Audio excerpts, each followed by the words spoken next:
Hey, beautiful soul. Welcome to Spirit Speakeasy. I'm Joy Giovanni, Joyful Medium. I'm a working psychic medium, energy healer, and spiritual gifts mentor. This podcast is like a seat at the table in a secret club, but with mediums, mystics, and the spiritual luminaries of our time. So come behind the velvet ropes with me and see inside my world as I chat insider style with profoundly gifted souls. We go deep, share juicy stories, laugh a lot, and it wouldn't be a speakeasy without great insider secrets and tips. You might even learn that you have some gifts of your own. So step inside the Spirit Speakeasy. Welcome in, everyone. I have been awaiting this episode. I'm really excited to be recording this with our friend, Sheetal Story. If you haven't met Sheetal before, she was last with us in December 2023 in episode 51 when she gave us the 2024 Astrology Predictions from January through May of 2024.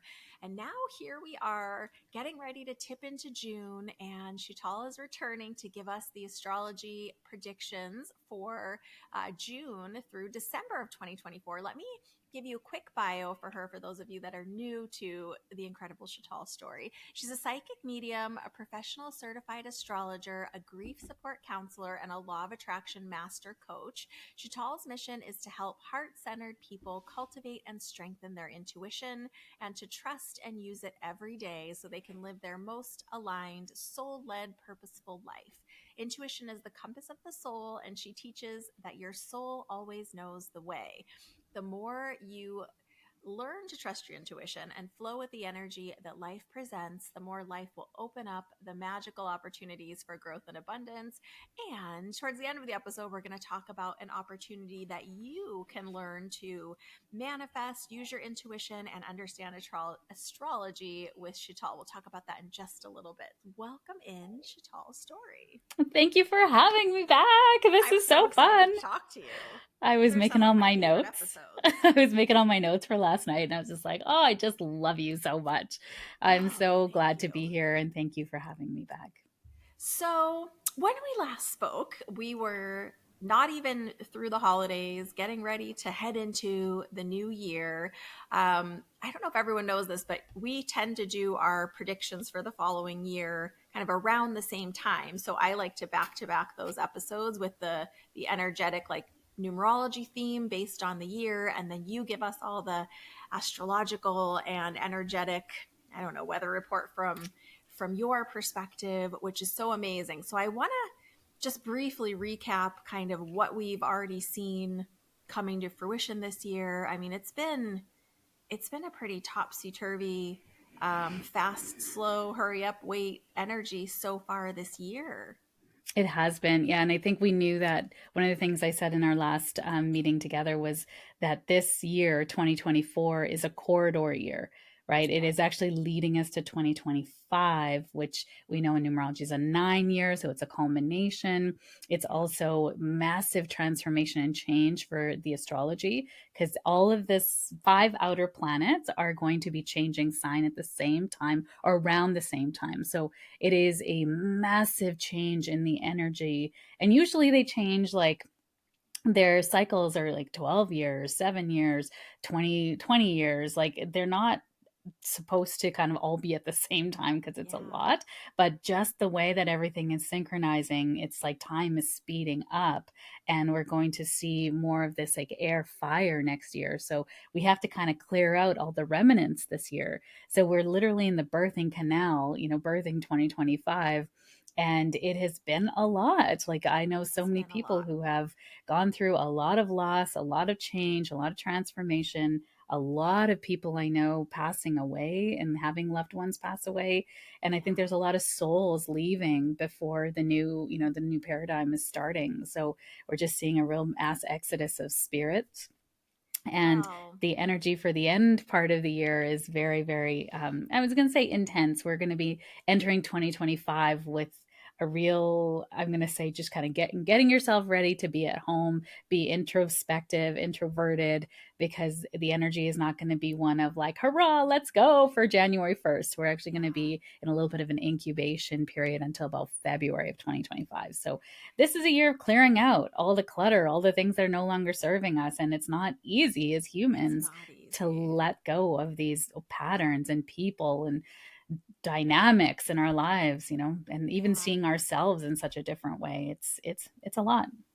Well, and what we both know and what astrology teaches us is that it's not, even if, say, a transit or something's happening on a specific date, we're feeling that energy shifting, the magnetic poles, the energy moving and changing long before and long after the actual date of, the specific point in time. So do you feel like this year so far, as we're moving through this corridor year, has been like a ramping up of the energy? Well, I would say so. I mean, you just look at the, energy and the politics of what's going Yeah. on around the world with, all of the fighting and the political wrangling and people trying to fight for rights and seeing things in a new way that we didn't see it, when these events were happening long time ago. So Yeah.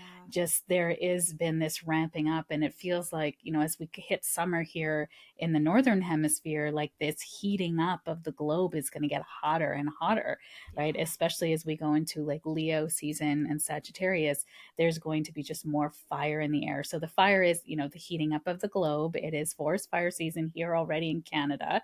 There's already, at this point in time when we're recording this in May, massive evacuations already in northern towns and stuff for fires that are already imminent. And if it's happening now in May, Wow. like this is the earliest It's we've very seen it, early, right? yeah, Yeah. it's going to be across Canada, and the smoke is already coming in and it playing a factor, which is Wow. another part of this. So it's really, really interesting to notice this ramping up. And again, you said it so beautifully, is that it's just energy coming onto this planet, and what we do with it, we have free will, and it's going to, we're going to feel it in different ways because we all have our own unique charts and we have our Yeah. own unique, energy signatures. But there's also this massive energy signature that's affecting the globe, and it's making things move faster, technology advancements, medical, like we're just starting to learn more and more things. And I think one of the things I'm really excited about is inventions, and how we're going to deal with this, what's coming in that's going to be helping, or maybe the perception that it's going to be helping. Like we're seeing Yes. that a lot with I'm excited to electric talk about cars. that. Yeah, Um, so yeah, lots Really of good quick, I things. just want to touch into, for me, one of the themes with an 8 year is this year, particularly truth coming to light. And so, like you said, in politics, in science, in even just like pop culture and celebrity news throughout the world, hasn't it been like nuts how It's much nuts. things are bubbling up? Yeah, and especially like Jupiter, at this point in time, Jupiter is about to go into Gemini on May 25th. So it hasn't happened yet the time that we're recording this, but by the time it's out to your listeners, it'll probably already be. And Gemini rules communication, the media, connection. I think I said communities already, but relationships, but things coming to light, information. And so I think that Jupiter and Gemini is just going to really blow up media, the way that we Wow. see, the way we connect with each other. We're even just noticing, like, we're hearing a lot now about Instagram and them changing their verifications and business and having all these different tiers that you're going to pay for things now. And then Yeah. the amount of ads that we're seeing, like, I think we're on the cusp of a new media platform coming out that feels more authentic, right? That we want to Yeah. truly connect for, like, I want to see your pictures. I don't see any of your pictures ever. I'm I like, what is know. I this? don't Like, get to Joy's see my my friend. friends. Yeah, I that's how I know. feel too. It's very curated in an advertising based way is how it Yes, feels. That's a good yes. point. Every third post is a advertisement. I'm always like Yeah. looking to see. I'm like, do I know this person? And you see it's sponsored or it's an advertisement. And I'm like, ugh. Yeah. And it's really that kind of break in our social media, the way that we connect as well, is that we can doom scroll and get stuck on these platforms, Yeah. and it's designed to be that way, by the psychology of it. But if we start to put in these breaks even for ourselves, like every time I see an ad now, I shut down my social media and I move on to something else. So it's just kind of You're like my trying to cue to train it myself. yourself. Yeah. Yeah, I'm my trying to cue. train it myself. I'm like, that's not what I want to see. Yes. Show And it's me like, it's done. puppies. Yes, yes, and funny things and videos that Yes. make me laugh, So that's interesting. This media is going to shift. I think the way that we see media is already shifting. We saw that, happening back at COVID days. And there's an interesting transit that happened in 2020 with Saturn and Jupiter meeting up in the 0 degree mark of Aquarius, at the end of 2020. And this Yeah. 0 degree mark of Aquarius is now being kicked off as planets move across it that are kind of bringing to light these new things, which Pluto is about to cross that at the end. I mean, it's going to retrograde over it and come back over it one last time at the end of this year. So This is a big big, like you things said, opening up. and if anyone hasn't listened to episode 51, I encourage you to go back just so you can see what's already happened based on what you Yes. said. And two of the things that I remember, and I've gone back a couple times and listened to that episode, full disclosure, just because as things roll out, I'm not going to remember necessarily the entire episode. So I'll go back and listen. And we really did talk a lot about how the energy is shifting as we move through the quarter of this year to what's on the other side. And it's kind of a cliffhanger that you left us on last time a little bit about, okay, big things are happening in June. And then the other thing I want to make sure as we go, we touch on is you had alluded to something in sort of that November, December period that we should be aware that the way that I'm not going to quote it right, but like essentially one of the things you said was people that are, in business, that are launching courses, that are planning for things normally that we would do November, December. Hey y'all, that's not going to be the best timing. So I'm like on the cliff about those two. So I have my tea. I'm ready to hear all the tea Love it. 2024. I love it. And I support a lot of entrepreneurial women that are, launching and growing their businesses, and multimillionaire women that have empires. And I feel like when we really follow our own astrology and we really go according to those ebbs and waves, we can really get the best bang for our buck, right? Yeah. And so even noticing the collective's energy, like there's also, you have to pay attention. I always say I would never recommend launching on a Mercury retrograde, but I've done it. People do it. They still have some success to it. Is there tech glitches? 100% of the Well, you time, just yes. plan to log on earlier Yeah. and check your internet differently. Yeah, just and have a like we always talk backup. about, bringing an umbrella, right? Yes, exactly. Be ready for that. So you can launch and do anything anytime you want. And your chart, like if you're born with a Mercury retrograde, then that's like a homecoming for you. Yeah. So you might want to launch on those moments in time too. So it's very individual as well, but as a collective, we can sort of understand the energy that's coming in and meet them as entrepreneurs or as practitioners and healers, meet them where they're at, where they'll need that, right? They'll need support around that work too. So yeah, it's going to be needed. And it's great too. I mean, that's part of the way I use it, is to inform me for things I'm working on, things I'm planning. And, if it's, this is a quarter year. So it's one of the recommendations is like, be getting your, if you got to clean under some cabinets and you have some free time, like maybe this is a good time to be getting those things in order, right? Mm-hmm. Yeah, and your taxes, and like depending on what's coming up. But I think I've been noticing personally, like so much cleaning up in my money house. But Pluto is moving through my money house, so it makes sense that I'm like getting those last little bits, set up in taxes and accounting and refining things. So yeah, I think everyone listening, you'll notice there's an area of your life that's really been highlighted, whether it's relationships or career or home or your health. Like you'll notice where that is, and just notice what's kind of trying to be cleaned up this year that maybe you don't want to pay attention to, you've been resisting, or you are paying attention to it and it just feels like it continues to give you lessons and opportunities for learning. And it's coming about, like your work will be noticed, like it will pay off in the end. So just keep going. Well, and to your point, it's not going to be something that's like a secret that we don't know. I mean, we all kind of have areas that we're working on, or areas that we're maybe more resistant to. So it'll be something that's been, I mean, not that there won't be surprises, because I feel like there always are. Always are. It'll be something that's been nudging, likely, right? Yes, and I think that's like whenever I do an astrology reading, I it's always funny because they're like, "Yeah, I was thinking that," or "I was thinking about writing a book this year," or "I was definitely wanting to travel this year." And I said, "That's why astrology works because it's already the energy is already in motion. It's building and receding and building and receding. We're humans. We need time to edge into things. Like we can't just get dropped into the middle of a big change and Yeah. like I think we would all have a mental breakdown and that's not our evolutionary goal. Our soul is evolving and learning through these experiences. So the astrology is just showing you a time in your life where something is going to be more highlighted, right? And that's what I Right. love about astrology because it's real, it works. It's you can't make this stuff up. If you think that this is all hocus pocus, look back to the 2,400 years of information and data that has been collected and refined. And there's actually like research in the way that we do the work in astrology to understand patterns and accept a new phenomenon or not.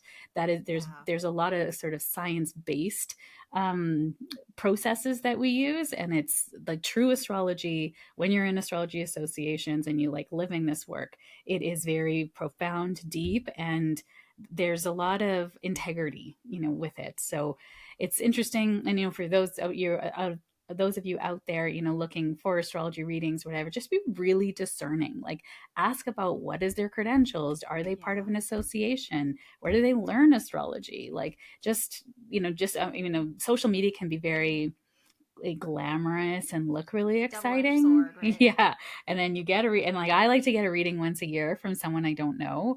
And Mm-hmm. I've had a few where I thought they were good, they came recommended, and then it was just awful. Or people that were very Okay. prolific sometimes in this, astro world, and then it's like, wow, you didn't tell me nothing. Like it was Yeah. really interesting. So yeah, just be discerning. Astrology does work, and I think we're gonna you see that, right? The last 6 months has Well, been yeah, absolutely. And then just the wild. global energy and what's Yes. like you to your point earlier, like a lot is stirring up, and unfortunately, and I guess fortunately, things have to stir up for change. They have to stir up for progress. It's not usually comfortable in the laboring process, but Yeah, we have it to is flush the way it out, works here. right? It like these things flush out things to the surface to then be healed for us all to kind of witness or come together or Yeah. get discerning with, and then it settles back down again. So things flush to the surface all the time, and what's flushing now is so interesting in terms of divisiveness, right? With the us versus them, and either you're with me or you're not. Like there's when we start Yeah. talking about gray areas in between things and how we can see both sides of it, this is not something that is promoted by media, which I think is, again, very sensational, and that's what Of sells course. things, right? And then we're also noticing that, and then the dynamics within. So, as within, so without. We heal the Yeah. divisiveness between us, within us, then we can heal it out into the world. So, it always starts here, right, at our heart. Yeah. Is there, as we kind of move into looking at June and the summer and then the fall, is there a question about this energy that we could be asking ourselves? Like you said, it starts within. So is there something we should be or could be being available to investigate as we go, in particular as it relates to the themes that we're looking at here? Yeah, I think it's always there's so much here with like Mercury retrogrades are going to really bring up a lot about our motivation and are we aligned with our inner truth, soul truth, capital S soul Yeah. truth, and where are we not? Where are we trying to appease, or where have we been conditioned to release those parts of ourselves? So really great questions is like, what is this bringing up for me? Where am I out of alignment with my Yeah. soul led purpose? Where am I feeling like, because I think all of us go through, and I mean, we are, because that's how we're conditioned as children. That's why I love my psychology and grief counseling side of what I do, is that it jives together, right? Like it's just wild when you look at astrology and psychology. The grow up years always correlate with Saturn returns and Jupiter, and it's just wild. But what I'll say is this conditioning that's coming up, we are being asked to step into higher truths and soul led purpose. And where are we, really in the grand scheme of things, what are we contributing to this world? That's Yeah. Aquarian, right? Humanity and coming together to help each other. So your part that you play in that is really important. And, I know if they're attracted to you and listening to your podcast, they're really good people because I know you are, and There's you're lots of so good heart souls led. out there for sure. Lots, and heart led. And that what is coming up for you is to really see where have you not been healing yourself and just going along on everybody else's agenda, right? Yeah. So that could come up in the body as healing and health. That could come up as your, patterns. That could be doing things the same and always getting the same results and you get frustrated. Like that is seeds of discontent that need to sort of be Yeah, watered so it can you can even sneak in as learn. like judgment if something happens and you Yes. notice, even if that's not what you say or how you act, this little subtle feeling of like, oh, I feel a little judgy right now. What's going on? Yeah. Like it's available all the time. Yes, and judgment is protection, Yeah, right? It is an armor that we wear to make sure that we are okay, we are good enough. So when we judge something else, actually, when you judge something, there is a wound underneath the judgment. So yeah, noticing every time you went, oh, I can't believe she would wear that, or oh, that person looks weird. Wow. So you felt like you couldn't wear that, or you feel like you don't fit in if you don't look a certain way. yeah. That's a mirror. It's always mirroring back to you something about yourself. So pay attention to judgment. It's a lovely path of healing that can be available to you if you realize that that's actually a mirror for you. Well, Not and easy. the more we're processing this stuff as we go, it's not that we won't have to continue because that's just the nature of our lives. We have That's to right. continue processing, but it can make some of these transitions, I don't know, from my perspective at least, can make them feel a little bit more um, like we're participating in a way that's beneficial than resistant. You know what I Yeah. mean? Yeah. And I think there's like we can be in the work. The work is never done, right? Like as long as you're a soul breathing on this planet in a body, you are still in the work. And I think one of the things I've been really noticing in my year, because it has been really tough within my family of a lot of people going through some really tough challenges within the family, is that we can be in the work all the time. But if you focus on that and what's wrong, you're focusing on the gap, not the gain. And that's a Yeah. famous book. I can't remember the author now, but the gap is always like where we're trying to get to, what's wrong, what's not working. And I want to encourage your listeners to also look back and go, what is working? How far have you come? Look at Yeah. all the good things that you have in your life. And can we give gratitude for what has been? And then Yeah. also enjoy the pockets of wonderfulness in your life because what's coming ahead. Like I noticed that on good days, like when everyone in my family is having a good mental health day, it's a good day. It's a win Oh, day. those are such good Right? days. Those are great Right? days when And everyone's doing okay. and Yeah, you'll take it, right? Like you'll take it, but it absolutely. takes the contrast of having none of those days and having hard moments to realize, wait, I need to appreciate the good days when they're here because they're Yeah. not always here.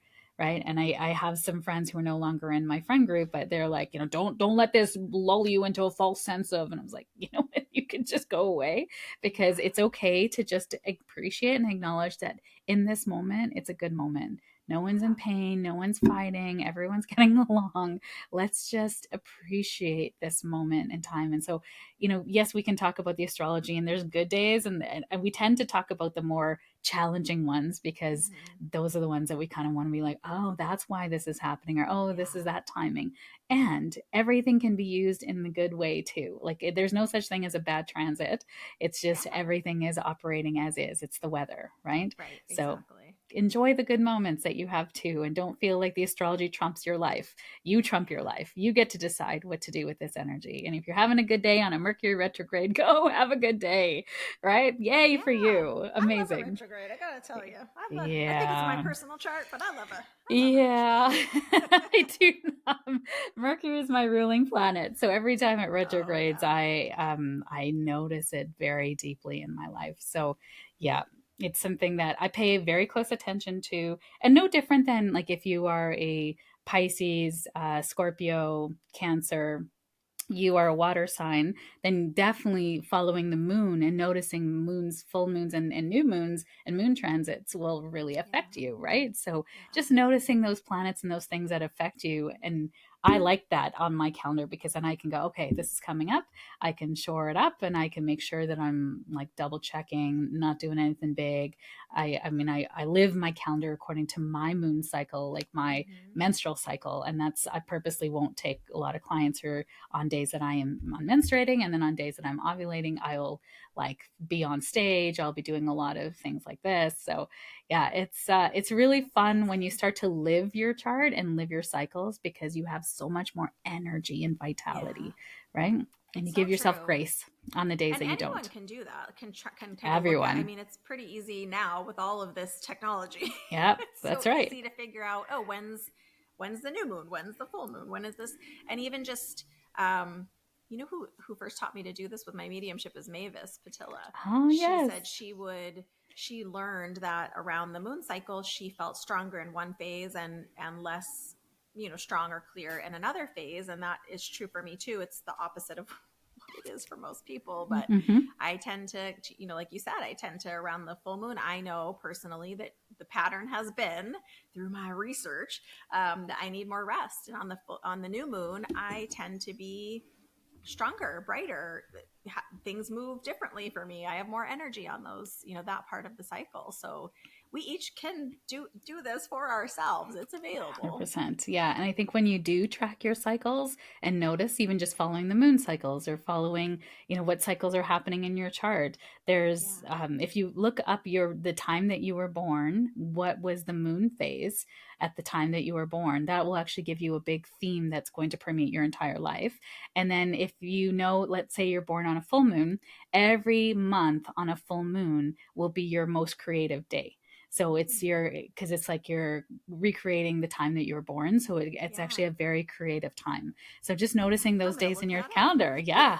I actually will say that with my clients. So like, these are more your most creative days every month, and just put them on the calendar or set them aside if you're a creator or somebody that's like I love to be really creative with like courses and opportunities and like workshops and things like that. So I will set those days aside on my calendar to just brainstorm, or I will have meetings on those days with people that really like light up my creativity. And Yeah. so yeah, it's really or even just put them aside on your calendar. I always kind of put them in purple, so I know whatever's booked on those days, I'll just pay attention to what creative outburst things come up. Because even in a reading, as you know, you can be creatively inspired by something someone says or something Yeah. spirit says, and then after that I will just do a huge post on social media about what came through during that reading, that's not about them, but more so the creativity about Yeah. the lesson of the soul purpose, Oh, whatever that that's came so through. cool. So Yeah, there's yeah, such applicable ways to use all of this. 100%. I mean, I hate spirituality that's just like, okay, what am I going to do with that? Like, what? Okay, what? Like, so my aura is purple. Okay, and then what? Right? It's like, Yeah. oh, you're actually creative, and the more purple you wear, the more purple that is. So maybe you want to balance that with some red, and like Yeah. practical applications of things. It really is so important. And I know you're the same way. And that's For why I love sure. you so much, right? Like, what are we doing with this stuff that actually helps us live a better life, right? That's, Yeah. that's what this astrology is about. Yeah, it's all great and fun and fine to do if it just feels good, but also like, I don't know. let's It's the let's creative use it, juice. right? Let's Yeah, use let's it. juice Let's up with live this. it. Let's make our lives better and easier. Don't we need more of that? Like more ease, please. Yeah. Right? Yeah, So yes, absolutely. yes to that. I love all these little private experiments that we do with Yes, ourselves and the I love it. energy. I love it. Well, Well, shall let's we get get started? into June through December. I'm like excited, but also feel like I need to take some deep breaths. Is that right for what you're we're about to very do? you're very psychic, my psychic friend. Yes, you're very psychic. Oh, It's glad yeah. I knew. I was like, I better make some tea for this episode. I feel like I'm gonna have to just self-soothe as I learn about Yeah, the exciting transition that it's we're. happening. Yeah, and I was like, there's so many things, and I know we only have like an hour, so I wanted to really drill Well, down I to the told you most you important have as much things. time when you're here. Yeah. You get unlimited time. And I want to just keep it as concise as possible. So what I'll start with is that, with that Gemini, Mercury, Jupiter moving into Gemini at the end of May, we're just going to notice that we're more chatty. We're more wanting to be in community more. We were just talking about in-person readings and community things before we Yeah. started the recording. And I think that's going to be a real ramp up, over the next year, that Jupiter being in Gemini is going to really want us to connect more and come out of our shells, which, like, hallelujah, compared to what Yeah. happened with COVID, everyone kind of went into the shell and never came out. And I think, I keep seeing the sign of like the crab, like wanting to come out, but I don't know, but wanting to come out, but I don't Girl, know. that's It's how I so feel. Yeah, and I think that's because I like being at home too. Like I'm a homebody as well, but and I also am such an extrovert. So I Yeah. love being about in the right communities with the right people. So I think there's going to be a need for more connection coming out over the next year as well. And then for June, we have the sun enters Cancer on the 20th of June. That's a summer solstice, right? Beautiful time of like Yeah. light, and I think it's going to really bring us for June and July lightness and a nice energy. So these are going to be months where really enjoy June Yeah, and like we were July. saying, enjoy Where I those mean, like we do, highlights. yeah, and we do have Saturn going retrograde on June 29th, but it's in Pisces. It's about our dreams coming to fruition, and where are you not being truly authentic to what you want to create in this life. And it's a very underlying energy, so it's like nothing too big. No, Neptune but it's goes back to retrograde. those questions that you gave us, right? Of Yes. like, where am I in alignment? How am I reassessing these dreams that I had?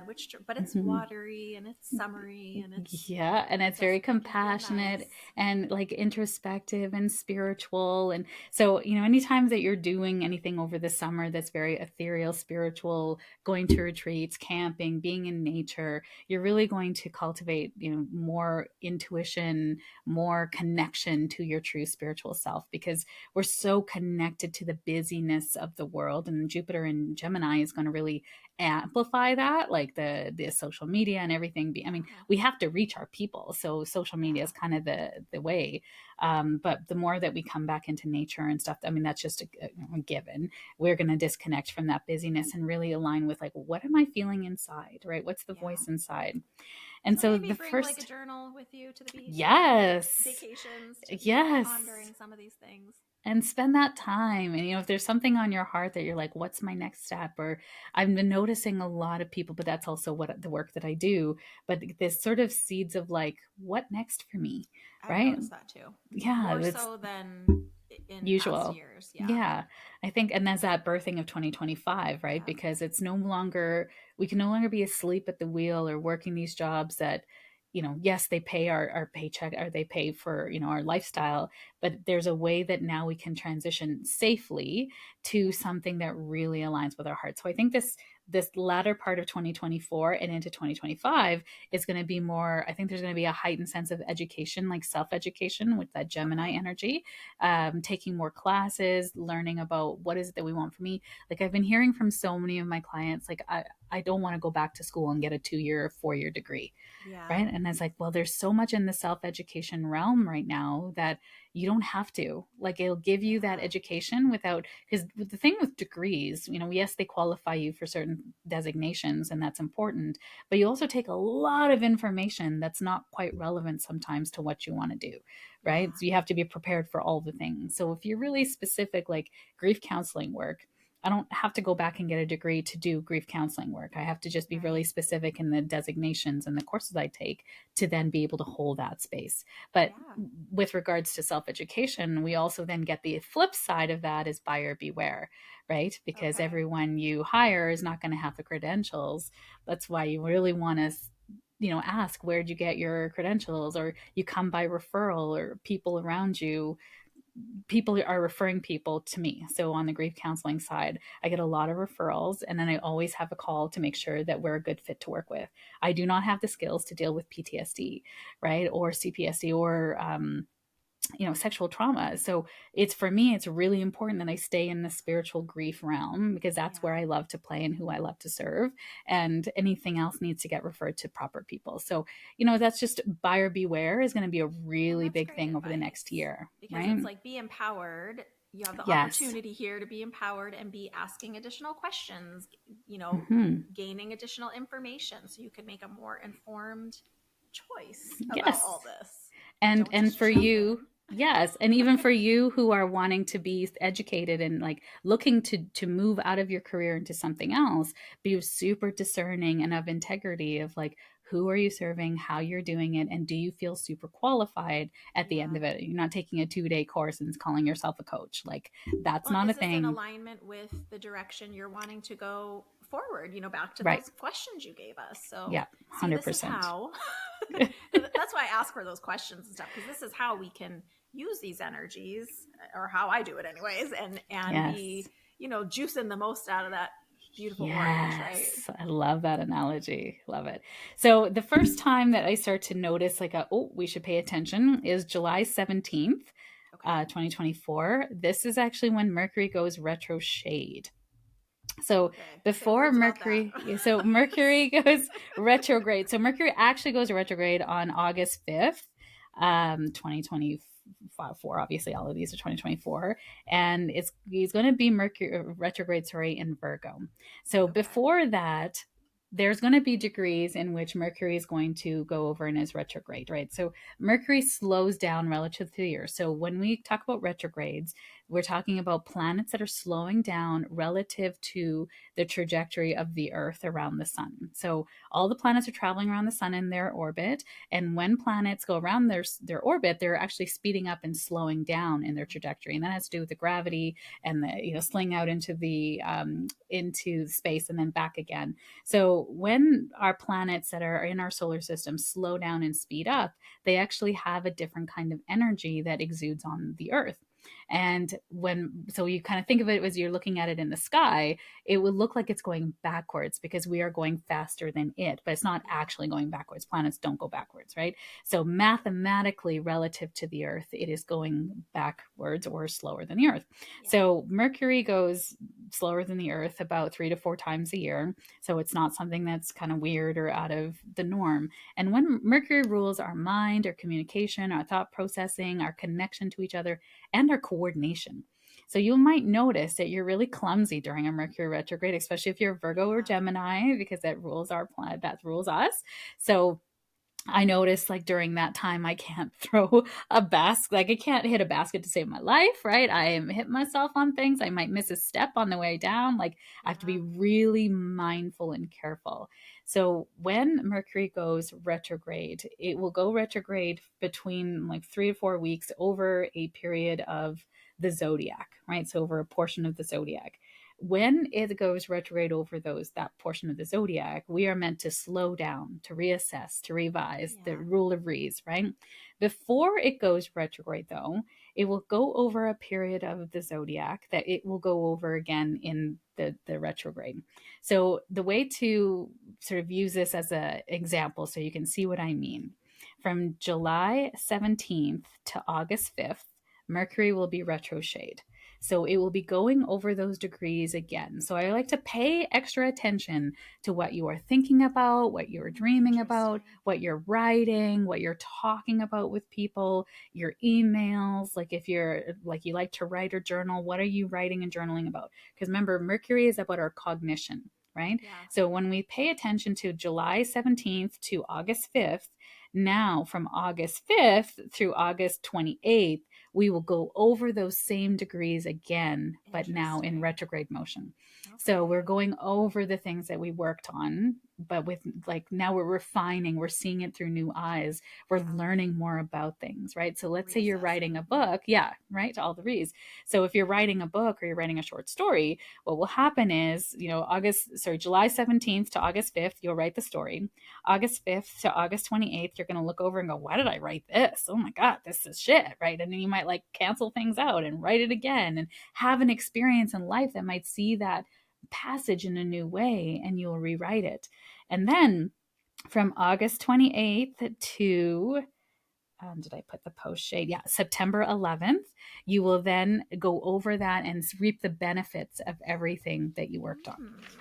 So this is how you use the retrogrades to your benefit. This is how you flow with and understand it. And if you're traveling at all during this time, you want to make sure you are planning, you are looking over the details. Everything is 3 times confirmed, and you're not just relying on your electronics, because batteries can die very fast during Mercury retrograde. It's like an energy drain. So go with printed documents, have a photocopy of your passport with someone here, where you're not traveling to, like just have all the precautions. And I typically always say too, like pack some extra undies and socks and snacks in your carry-on just in case you 100%. would need to stay, an extra 24 hours Or somewhere. you You lose never your know. luggage, Yes, right? or you lose That's your a big one.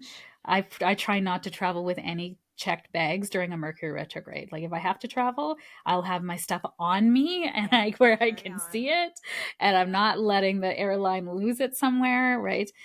So I have everything kind of checked in, and then also pack extra patience because things are delayed normally during a Mercury retrograde. There's Yeah. snafus, there's communication glitches. So, just pack an extra book or like an extra, something app on your phone or whatever that you can I'm going to add play. to that too, like pack some extra compassion because everybody's doing their best. Yes. Yes. Nobody wants it to be like that. So can And we be a little more compassionate if something goes wrong for the I love that. employees, for the, Mm-hmm. And I think when you know that you're traveling during a Mercury retrograde, you're not expecting everything to be like perfect and firing on all cylinders. Yeah. So I think that the astrology inherently can breed more compassion and kindness because you're like, well, everybody's operating. Like it's so funny how many times I'm waiting for someone to join on to their Zoom session and they can't get the link to work, their computer shuts down, and they're like, I'm so sorry. I'm like, it's Mercury retrograde. I was expecting it. And they're like, That's so oh, funny. like, this is like, it's like, or I'm on some summit or whatever, they've decided to do it during a Mercury retrograde and everything blacks out. I was like, oh, Mercury, I see you.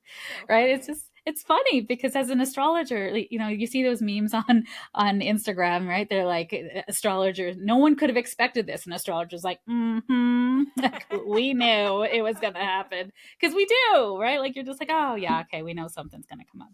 So that Mercury retrograde is an interesting one because it's one of its home signs, which is Virgo. And whenever Mercury goes retrograde in Virgo, it is like not just for me because I know I'm biased because I'm a Virgo, and it's my ruling planet, but it's so potent about service, your daily routines, your health habits, and being on time and organized and detailed. Like all the details all of a sudden sometimes get like thrown up in the air and you're like, you don't know anything. And you're like, what is happening to my life? Right. So Virgo, the sign of Virgo can also be one of the signs of controlling things and being kind of anal and perfectionist. So during a Mercury retrograde, that perfectionism, those details, all of that will get thrown up in the air. Mercury, like, what do you actually control? Nothing. Oh my gosh. Right. So just packing that extra patience during that beginning period. Now, then let's just also say a lot of people in the Northern Hemisphere have kids going back to school around that time. Have people starting college around that time. So be maybe a little bit, have some forethought there and, go with the flow.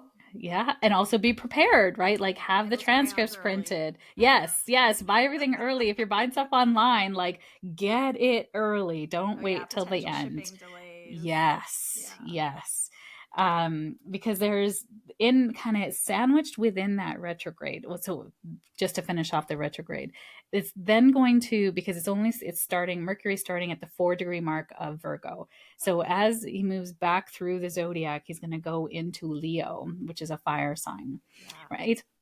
And that fire sign is about motivation, passion, leadership, creativity. So you're going to be asked, like, what are your motivations? What is your creative flow? Are you flowing with your creative? What makes you really feel like comes alive? And Leo is also the sign of your unique gift and talent. What do you come here to share with the world to then elevate humanity, which is Aquarius, the opposite? So we're noticing this Leo Aquarius axis again, kind of coming up. And what is your unique contribution? Like, where are you not being true to your voice? And what do you feel about that? Confidence is a big part of Leo. So there can be a lot around confidence and showing up and being seen that might be challenged during that time too. Well, and for some people, it might be part of the next phase of their work, particularly a lot of people that we work with and know that maybe the encouragement from spirit or from their soul is to be going more public, and it's looking at, okay, how do I do this in a way that's in alignment? Do I feel uncomfortable doing this? It's an opportunity to even reassess things like that, right? Yeah, and imposter syndrome is also Leo. So where do you feel that imposter syndrome? Now, on a more macro level or mundane level, what we'll notice with this Leo retrograde at this time, Leo is also fire sign and it's over the summer, so it's hot, right? So it's Okay. another, we're just going to get, I feel like we're going to break records around the world in August Okay. around hot and heat and being in a climate where, global warming is kind of Yeah. starting to really, really be noticeable. So again, those forest fires, hot heat waves. So if you don't have an air conditioner, I would say go Stock invest up in on some ice. something. Go invest in something. Like even if it's a room air conditioner or something. I mean, that's not great for the environment either, but there's going to be a lot of hot coming up. Like Okay. I live in a northern climate. I live in Canada where people are like, air conditioners. Like we live in Canada, it's cold here most of the year. Yeah. And we have one in our house because my husband grew up in a very hot climate. And so it has been like, we've been using it for the last few years, like over Yeah. the summer, very regularly. So Where I we're live, just we're going to be going through it too. noticing that. Yeah. So let me ask you this. Since Mhm. it's Leo and also Mercury is a lot with communication and the mind and things being expressed with Leo, is it possible that as this heats up, this energy, that we might see more truth coming to light around things that are more mundane, like in the bigger picture of things? So perhaps politically or in the news and in the global events or in like celebrity events, things like that. I think we're going to see, like, Leo is about our unique voice and our unique effort, like our unique talent, right? So I think we're going to see more, especially with the other planets and what's happening around Aquarius, is that the influencers, which like Mm-hmm. is very Leo-esque, is going to be seen for truly what they are. Like it's not like, what are you influencing? Are you actually using your influence for Yeah. good? Or is it just to be popular or feeding pride, which is another Leo word, right? So Yeah. it's going to really be asking people to be authentic and for us to want to see more authenticity. I think to connect with more authentic people versus just these influencers that, like I'm going to use the word Kim Kardashian, right? Like the Kardashians have this empire and they represent an image that I think a lot of people might aspire to look like or be like, and there's a power there. And it's not to say that they're not talented or good in their own right, but there's kind of like, we want more authenticity. Like, Yeah. what's good about these people? What about them do I see in myself, and why am I putting these people on a pedestal? Like, so I think there's going to be a lot of those people toppling from that. Like we even saw that with the Mm-hmm. Met Gala that just happened. I've never seen so much on social media about people I going like, know. but what are they actually doing? Like, who actually Yeah. cares about this? Like, these yeah, okay, this is fashion and all that, but and then they raise all these millions of dollars.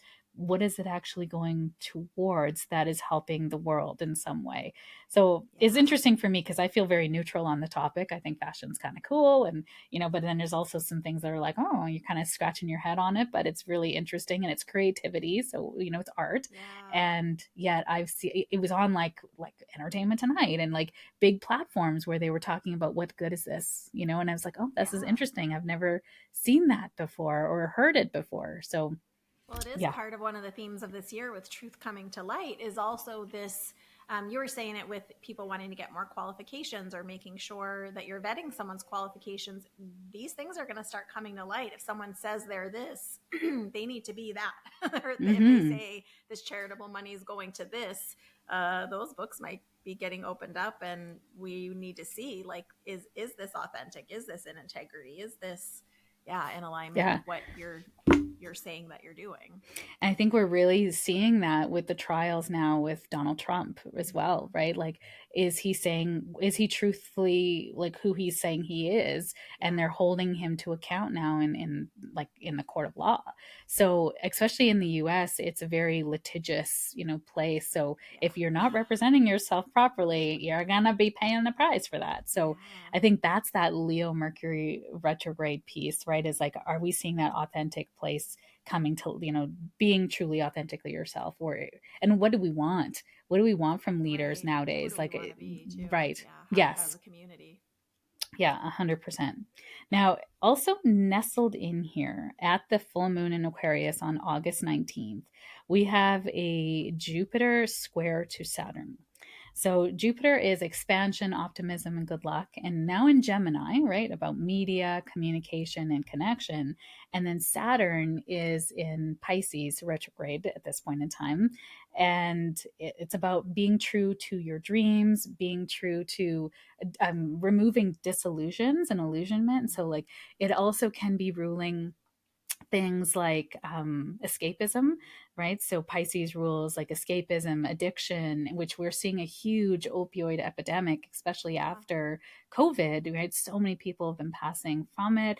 There's a lot of fentanyl and stuff laced throughout these street drugs now. So true. So we're seeing our huge epidemic around addiction and keeping people safe and mental illness, wrapped up in all of that. So I think this Jupiter square to Saturn is going to be really bringing out this sort of access. We're going to, the word is, it's going to reflect to us where we have inner and outer roadblocks to success for ourselves. So that's kind of laced in here, and we're going to see it happen again because of Jupiter and Saturn retrograde at the end of the year as well. So there's going to be this August 19th connection to the last one is December 24th, Christmas Eve. Oh, interesting. That's when they're going to come together again. And it's very powerful communication. We can refine ideas. And again, those roadblocks to success, like where are we not really being true to where we want to go? Like what are our goals and where are we not really, meeting ourselves both inner there? and outer. So that's a lot of information to be available for, to be taking in, to be just kind of paying attention in our own worlds, right? Yeah. So if you want to do something and you're feeling blocked externally, well, what's the block? Because it is reflecting something within. Right. Or sometimes it's just right timing you and you're trying to clear up things that then you're ready to try again. And now everything, the green lights are all there for you. So just or noticing maybe those two. Outgrown your time at one place and the universe is trying to nudge you, it's time to move on to this next thing. And we're feeling it as a block, but really it's a resistance. Resistance. My thing. Yeah. Well, I actually have a client right now who is kind of pushed out of her home that she had been renting for like 17 years. Wow. And the landlord finally said, we're done. Like we're gonna sell this. You got to move out. Mm-hmm. So she was really excited about where they could go. And then the time frame they were given was less than what was legally allowed, but they had no choice. They had to be out and they couldn't find a place. And she's like, what is this? Like, I thought this was our time to find our like forever place and all we can find is dumps. Right. So it was like the block was actually external because she's like, we're ready. We're excited. They were trying to manifest it. They had everything, in their mind and nothing was coming to fruition. And I said, it's not, the timing isn't quite right for the new place. So you're meant to move into this kind of in between place for now. It's just a stepping stone place. The next place is going to open up. But in the meantime, there's lessons to be learned here. And it was awful because the place wasn't represented well and they had to fight for things and they've never had to fight for anything. So it was interesting, all the things that were coming up in their stepping stone place, So lessons abound, right? If you just watch for them and look, I'm like, okay, why is this not feeling easy? What is this meant to teach me? Let's move forward. So that's August. So it's a great time to just be noticing, the fire, again, staying cool wherever you're at. I feel like these heat waves are going to really put vulnerable populations in danger as well. So noticing where you can help or, give water to people, or if you have the ability, and if you don't, that's okay too, but just noticing. So then we enter into September. And we start off September 1st with Uranus and Pluto retrograding. And so Pluto is now, retrograding back through Capricorn. So Pluto's already retrograded earlier this year, but now is moving out of Capricorn one last time from Aquarius into Capricorn. And it's going to be clearing out. This is the last from September 1st to December. I'm just going to look up the date. No, November 19th. So from September 1st to November 19th, that's when Pluto will be in Capricorn one last time for the next 256 years. I was going to say, this is for like over 200 years. This is pretty big. This is It's a big. pretty It's big clearing energy. out the last remaining sort of patriarchy. We're noticing structures, government policies. I always say this is old white man politics. Like Okay, yeah, we I noticed like that too. Yeah. the last time that Pluto it was in Capricorn again. We noticed there was the whole thing with abortion rights and Roe versus Wade coming Mm-hmm. up in the U.S. and they brought in a law from like the forefathers to support the overturn of it, which is like old man white politics. Like it's Yeah. just very, very much this. So I think we're going to see another resurgence of that to kind of clear it out and be done with it. But it's interesting because during this period of time, from September 1st to November 19th, you guys, the US, is going through presidential elections. We are. Yeah, we are this Mm-hmm. year. It's So it's gonna be that a doozy. last We'll it see. is it is and so there's a a lot. Astrology is kind of mixed because our bias is always kind of impacted, and I saw this when Trump was first up for election and they had this astrology panel, and only one person on the panel said that Trump was going to win. Everybody was Oh, like, no, Hillary's going to win, no, Hillary's going to win. And it was like, just from a psychic stance, I was like, oh no, I think there's some turbulence ahead. I think it's going to be Trump because it's yeah. so the unlikely candidate, right? So, politics aside, just looking at the astrology of it, this kind of patriarchal last, ditch effort to clear out the remnants, it Yeah. can really go either way. That's how That I see it. I see a complete fork in the road with yeah, two fairly clear to me paths. And I yeah. think it's as a collective, how do we choose to do this next segment of what we're learning? I mean, Yes. And it's also about that Jupiter communication. Like, how are they communicating? Because I think a lot of times what we see in clean politics, where it's like, no, we're going to take the high road and we're going to talk about it. And then the other people not taking the high road, yeah, right? And they're doing the things and they're using all of the tools at their, yeah, disposal. And it makes another appearance, not what true, but what it looks like. And then people buy into that as truth, right? So right. it's going to be interesting how they kind of clamp down on what's true, really trying to, the word is prevent Yeah, misinformation as well, which can be, Jupiter retrograde is also going to be happening around that time too. So we're just going to be noticing what's coming to light. Jupiter retrograde's on October 9th. So okay. that's going to bring misinformation to light and how social media is not being accountable and what are they doing to be honest and open, which is right during the time of the presidential elections as Yeah, and well, that was right? an issue in our last a couple times ago. That's been Mm-hmm. an issue for us with social media being manipulated and And foreign the election interference being as manipulated. well. Okay, so this could be an issue again.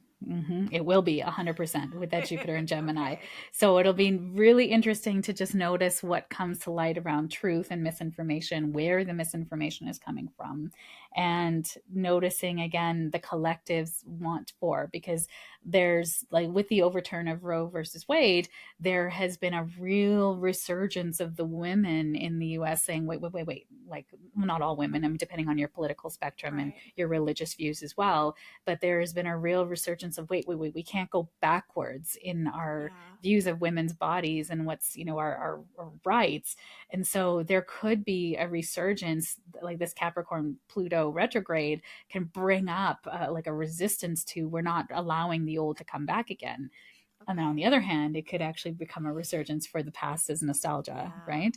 So noticing how the camps spin it, what they're using, how they're using that media. I agree with you. I feel like there's no clear, I don't know. I I can see can't it see going it. to different, Yeah. yeah, potentials. Yeah. And I think that's our collective free will, right? This Yeah, it's not set in absolutely. stone.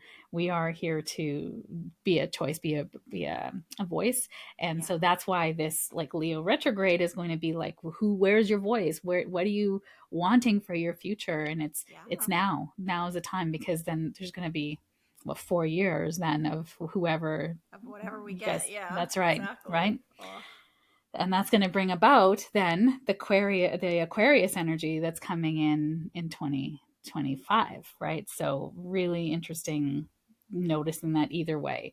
So as we come through then September 1st with it, Uranus and Pluto retrograde, Uranus retrograde just like it's chaos. Like it just kind of throws everything in the air. So September 1st, as you mentioned, back to school. Yeah. Here in Canada, they're going back to school at the end of August, but effectively Uranus is just very slow planet anyways, so it's already going to be that end of August, beginning of September is going to be a very chaotic time.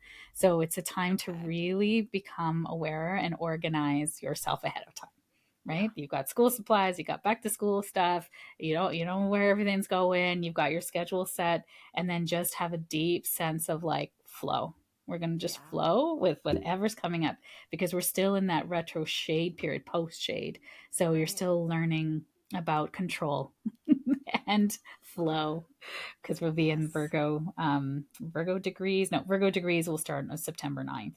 So yeah, it's going to be a time, and it can be potentially because Mercury will still be in Leo, of hot tempers, of people being irritated, like, Okay. and a lot of not, it's going to be really important the first week of September to acknowledge anyone that's helped you, and noticing how you like to be acknowledged as well. Okay. Because that's going Interesting. to be a Yeah. little bit of a trigger with Mercury and Leo, and that retrograde energy and this Uranus energy as well. So just interesting to notice where you want acknowledgement, where you're not feeling acknowledged in your life. That Yeah. theme is going to come up the beginning of September. Well, it sounds like we need So, to maybe consider being aware of how we want to react instead of just initial trigger response, right? right. Responding versus reacting, right? Yeah. The two differences of, so really be like very introspective. And then September 17th, we have a very interesting aspect. It's a full moon eclipse in Pisces.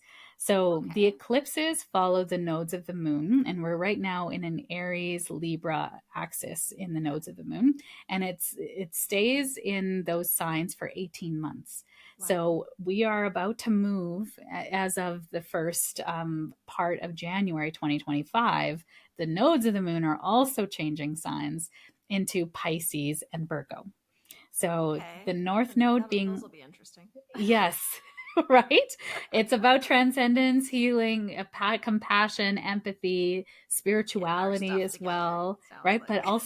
But also spiritual truth, right? And I Yeah. think we're going to see the rise of, especially in the US, I think the rise of um the way that I want to say this is religious political activism, right? So there's a Mm-hmm. real definitive political view of people who are very, very religious, Yeah. especially of like Catholicism, and Protestant, that there is a certain prevailing political spectrum that corresponds with that. So, the Yes. churches and stuff becoming that as well. And then we can also see like the rise of cults and spiritual, people that are gurus that are leading people. People are Yeah. wanting to be led. So it's going to be, again, discernment needed. Virgo on the other side of it is, what have we Yeah. learned? What is the discernment? Where are we giving our power away because we think these people are gurus in some way? They're not. So this full moon eclipse in Pisces happening on September 14th is giving us our first glimpse into the axis of Pisces Virgo that's going to be the seeds that are going to create the next from 2025 to 2026, right? Wow. And nodes of the moon are our collective destiny and our Yeah. collective past.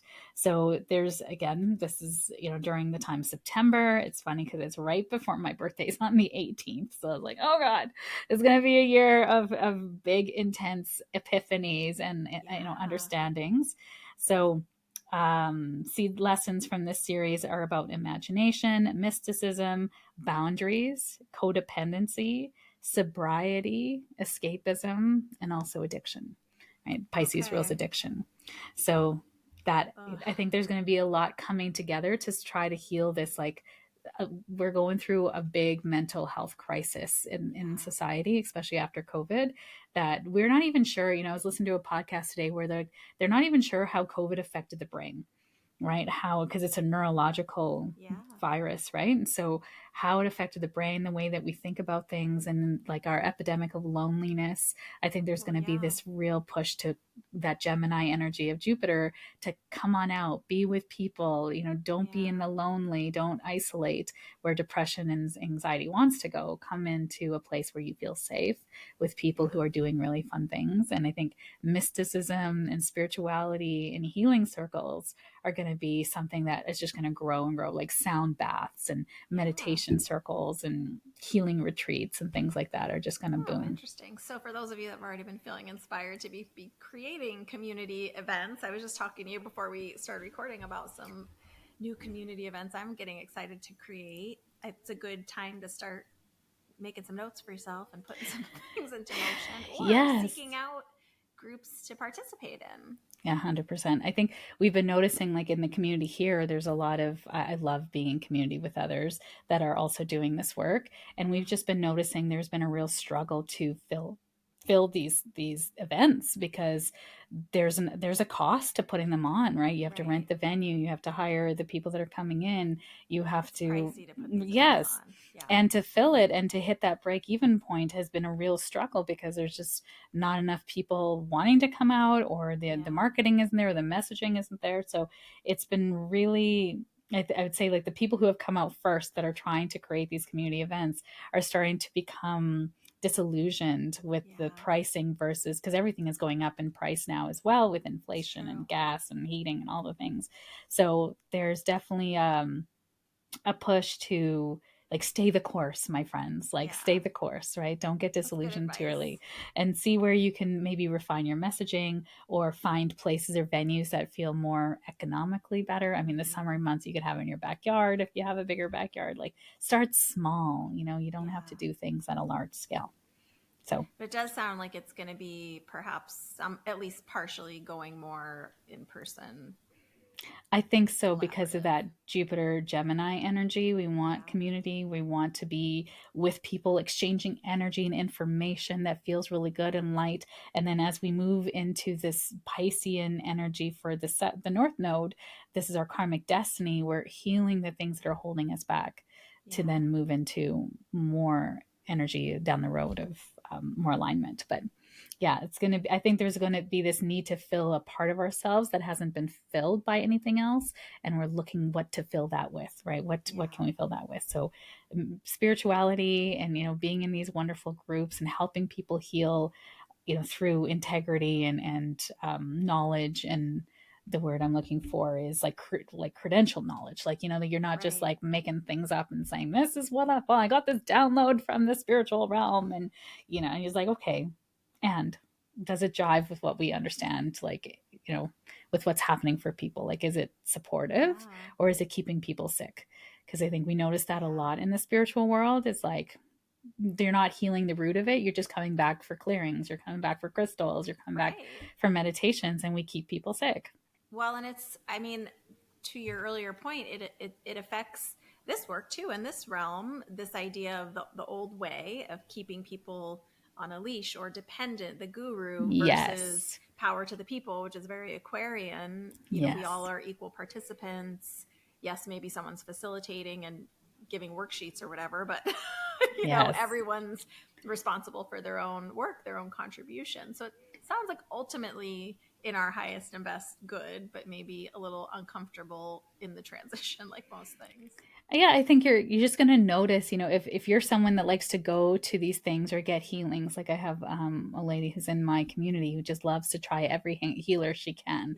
She just like feels good or feels aligned, and I said, I just caution you to not be trying to find that magic pill, because it's actually here. Like, this is where the healing is, not out there. Someone's not going to clear it for you. If you continue to be around people that hurt you, there's no amount of clearing that's going to change that for you. You've got to do the work to say, why am I attracted to that? What's my attachment style? What's the psychology behind it? And how can I heal that part of me that keeps calling that in, right? That's active work. That is not passive work that someone else just does for you in a breath work session. Absolutely. Right? You can't breathe that away. Yeah, you can't do this work for someone else on their behalf, no matter how much breath work you do. Promises it, or how big the check is. There's no magic light switch that we are gatekeeping. No. So that September 17th, we're already going to feel it 2 weeks, earlier. So like you can Yeah. call it the 1st of September. We're going to be plunged into eclipse season. So eclipse season is when we feel evolutionary energies coming in to change the collective, to help us evolve and step up. So that energy is hard. It There's a can lot be. happening at once. Yeah, Yeah. it can be. And it can also be really exciting. It's like, what Yeah. is this creating? What is the opportunity for me? What do I want to use with this groundbreaking energy that is already in flow in your life? Because you can't Yeah. wrangle eclipse energy. Eclipse energy is like It's a wild. bucking Yeah. bronco, right? And you're not going to be able to control that bronco. You have to just flow with the way that the river is flowing. So you'll notice what's coming up for you. I mean, if you know where Pisces is in your chart, you can sort of understand that. That's in like my fourth house. So it's inner foundations and inner healing. So it's going to be interesting to notice that come up. And then October 2nd, we have the next eclipse, because eclipses come in pairs.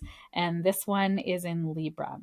So it's out of, it's far enough over that it's almost Virgo, but not quite yet. So it's still considered a Libra. It's 10 degrees of Libra. And so it's going to be relationships coming up again. And that's been a big highlight Okay. for the earlier part of this year, like Yeah. friendships, relationships, partnerships. Where are they in alignment? Where are they not? Who's supporting you, who's growing with you, and who's hindering that growth. Yeah. This is going to bring up that last little push to see, wait, why are we holding on to these people? What is it So, actually serving in us? yeah, Right? maybe some more weeding the garden of our friendships and relationships. Mm-hmm. Absolutely.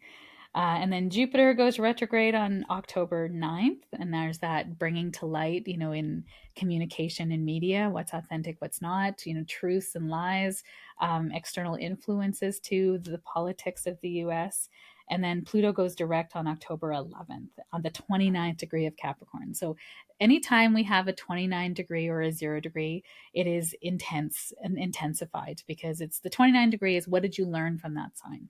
So the worst parts of Capricorn are starting to come up, right? So that's control, that's trying to be the guru, that's trying to be in Yeah. purpose, not being able to allow other people to step up and take the lead, Mm-hmm. like what's coming up with that. So I think there's going to be more Trump things coming up during that time as well, which is going to be quite Yeah. interesting. Do you know the date of the US election? I don't know the exact date. I should probably know this, but I feel like I always Okay. just wait for the thing in the mail. Yeah. I don't know the exact date, but it's right through that time. And I know that the way our news cycle works, it's like a 2 week cycle. So I feel like it's always Right. very important what is coming up like 2 to 3 weeks before, because we have this weird, it's a blanket statement, obviously, but like this weird collective amnesia where if it's like, Yeah. a couple months out of the news cycle, it's like people forgot that it happened at all. So Yeah. yeah, and I know It's that the November challenge with 5th. Capricorn, what is it? November 5th? November 5th. Yeah, I was just Okay, I'm looking like, I up know while it's you're talking. usually right around the before the holidays. Mm-hmm. One of the challenges of Capricorn too can be greed and Yes. unhealthy capitalism and Yes. yeah, that scarcity panic mindset and Correct. Yeah. You're you right. know Because Saturn is a ruling planet. So Saturn being about scarcity, fear, also mastery, responsibility, yeah, taking responsibility for others, guilt and shame, also about that. So yeah, interesting, you're right. All of those can be about like concentrating wealth as well versus, spreading the wealth out, which is more Aquarian. which is a So, big part of a big part of what happens with our political elections here in the US anyway. I'm sure in mhm. other places it's also true, but it's particularly, yeah, two different belief systems around wealth and humanitarianism and Mhm. all of that. So, And there's such a concentration of power. Like in the US, I know that like your campaigns and stuff are so expensive, right? yeah. So it lends itself to a certain kind of person that can go to those campaigns and those dinners and, all that. That's sort of, and you have to be wealthy if you're going to run for office. Like Oh yeah, for there's a sure. lot of money required for that. Yeah. So as we move into November, Saturn will go direct on November 15th, and that's going to be around the time of the elections is November 5th. So I think there's going to be a responsibility of like truth coming to light again. Yeah. We're seeing things as they are, not as we thought they might be. So we might be removing some rose-colored glasses around that Yeah. time. And then Pluto will enter Aquarius on November 19th for the last time. And Pluto Okay. will stay in Aquarius until January 18th, 2044. So that's a while. So that's a long time now. So Pluto is going to work through and bring about again that humanitarian, what's Medicare, helping others. I think Yeah. there's going to be maybe a living wage, might be debated and brought up in more countries around the world as well. And Pluto is sitting at a very sensitive part in the US chart right now, right? It's kind of come back to you're having your Pluto return in the US. So there's a lot of these old flavors from the past coming forward now to like, Yeah. okay, yeah, we have these founding fathers that created, our Constitution and our Independence Act, and what is true for us now? What have we Right. learned, right? If we were to draft this up now, what would we put in here instead, as opposed to going Yeah. back to saying, no, no, no, this is the document we want. We're like, no, no, no, we've Yeah. come a long way in 250 years. Like, let's move forward with Well, progressive awareness. let's hope. I mean, energetically, Mm-hmm. I keep feeling this like pulling apart of the people who are wanting to dig their heels in and stick to those old ways that Ways. were Mm-hmm. created in a totally different time, and people who are like, we have to have at least some negotiation here of rethinking things for what makes sense now, like you were saying. But for me, I keep feeling like it's very palpable in the energy to me. It's not even quite the division, it's that sticky middle when you think of two sticky things pulling apart. Coming i don't apart. i don't love it, but I feel like that's what's It's happening. true. It's almost like this detangling of like, who are we now versus who are we in the past? And Yeah. people clinging to the past as the powerful placement because they liked it the way it was. There's a lot of power for certain types of people in the past that are not going to Yes. be available in this newer paradigm that's trying to be birthed with Aquarius. So yeah, And it's going that's to be the direction interesting. we're going either way, right? Like it or That's not, right. we're moving to I mean, I feel like we've been hearing about it our whole damn lives, this age of Yes. Aquarius. Like, when are we getting there? That's true. They made And songs about it before we were born, and what's going on? and there's some very powerful people that want to continue to keep it the way it was, right? So there's Oh, that power to the always. people. Aquarius is power to the people. Yeah. And so we're seeing more of that grassroots. Now at the time of our taping, there's a lot of encampments and organizations, and I'm going to say like a voice in the universities across North America for like fit truth and love and trying to stop war, more war and more people being killed.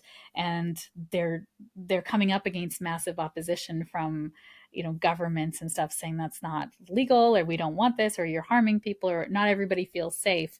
And instead of having those Yeah. conversations of why don't people feel safe, like let's really talk about like, is there racism, or is there prejudice? Okay, let's talk about those things. But then there's also truth about not wanting innocent people to die. And Yeah. so where does that sit in all of this? And can we have Yeah. conversations that sit there? Like again, that's that gray area, right? Like you said, Well, that sticky holding middle. multiple truths, right? Too, like more Yes. than one thing can be. People are suffering on both sides. Is true. Yes. And I keep, maybe this is in the astrology and the energy too, is we have this tendency to do this pendulum swing. And I Mm-hmm. feel like in some capacities, like with some of those protests, I feel like there's a bit of an over, like an over pendulum on one side, and it's like, well, can we come back to the middle? Is that going to happen? Yes.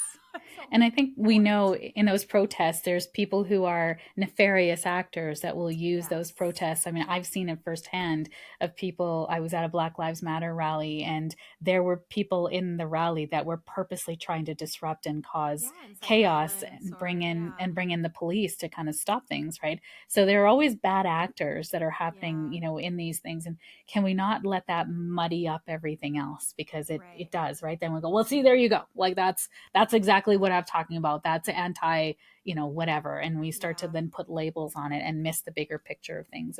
And that's what these disruptors want, right? So we're noticing with Aquarius come up, the voice of the people is going to get louder and louder and louder.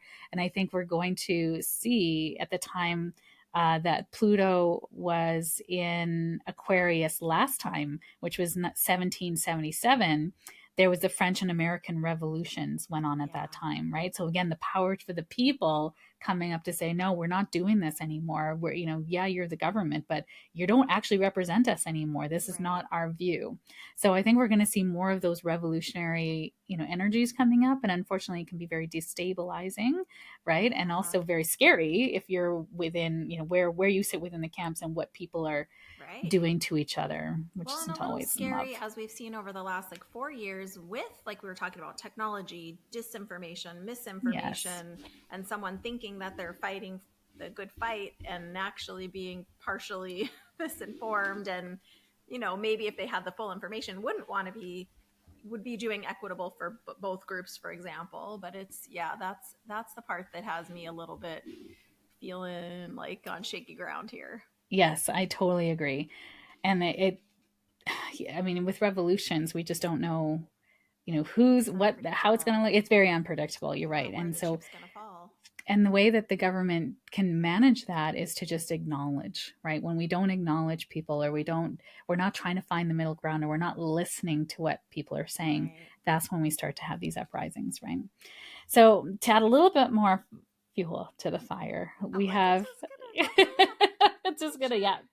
So we got Mercury gamers. retrograde again. So at the end of November, it's going to start as Pluto enters Aquarius. We're just going to start to see the energy just ramping up more and more and more for really, like, it's interesting because I see the universe kind of like clamping down to try to like release all the debris and like the Yeah. dirt that's been on us, like to just kind of like what can you no longer hold on to, because you can't, in grief, in change, in massive transformation, there's things that have to go because you Something's just gotta can't, give. Yeah. yeah, you don't have the capacity to hold on to everything anymore. Yeah. So we have Mercury retrograde November 25th to December 15th, and this time it's in Sagittarius.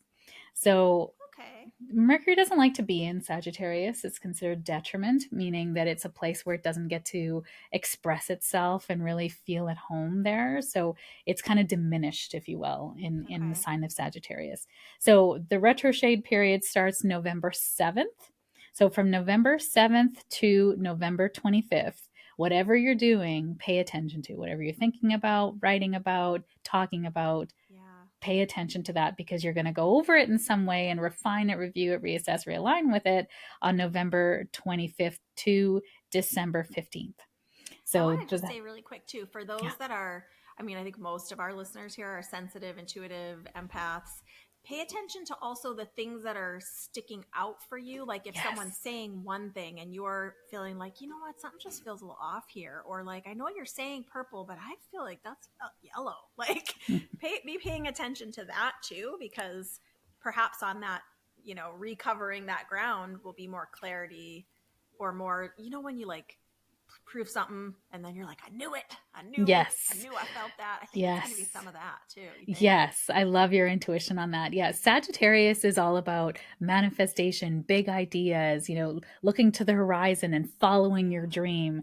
But it's not about details. That's another reason why Mercury doesn't like being in Sagittarius, because it Yeah. likes details, it likes planning, it likes discernment. And Sagittarius is like, no, no, no, let's just follow the dream. Let's just go Yep. on an adventure, right? Long distance travel is Sagittarius too.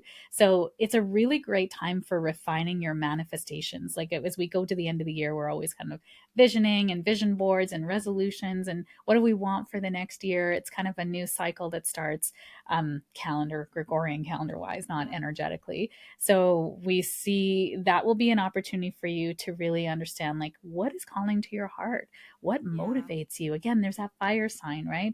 What's motivating you, what's calling you forward, what lights up your heart, what are your goals, what is your creativity. Again, self-confidence is also Sagittarius, not Sagittarius, sorry, that's going to be Leo, but we're going to be talking about Leo in a moment.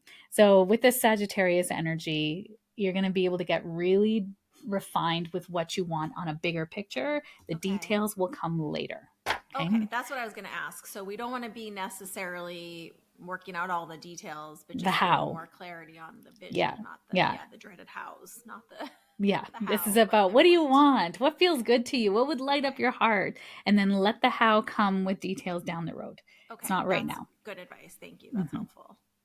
So that Sagittarius energy is going to be there. And then Mercury will go direct from December 15th, and we will be in shade until January 3rd of 2025. So it's a time of, again, refinement, reassessing, realigning, and looking where are we being called to. But we're still in that shade period when we start the year, the next Okay. year, right? So that's interesting.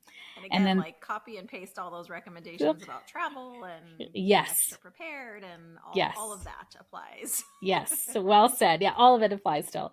And then the big maker for the end of the year is Mars goes retrograde. Now Mars only goes retrograde once every 18 months Deep or breath. so. And Mars is our motivation, our passion, our desire, our will to move forward. It's our egoic will, right? Why do we want to move forward?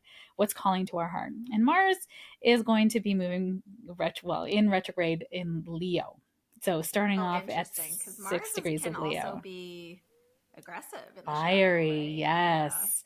It's Planet of war. war. It is Mm-hmm. it is anger, frustration, attacking. It's Yeah. also Struggle, sex. strife.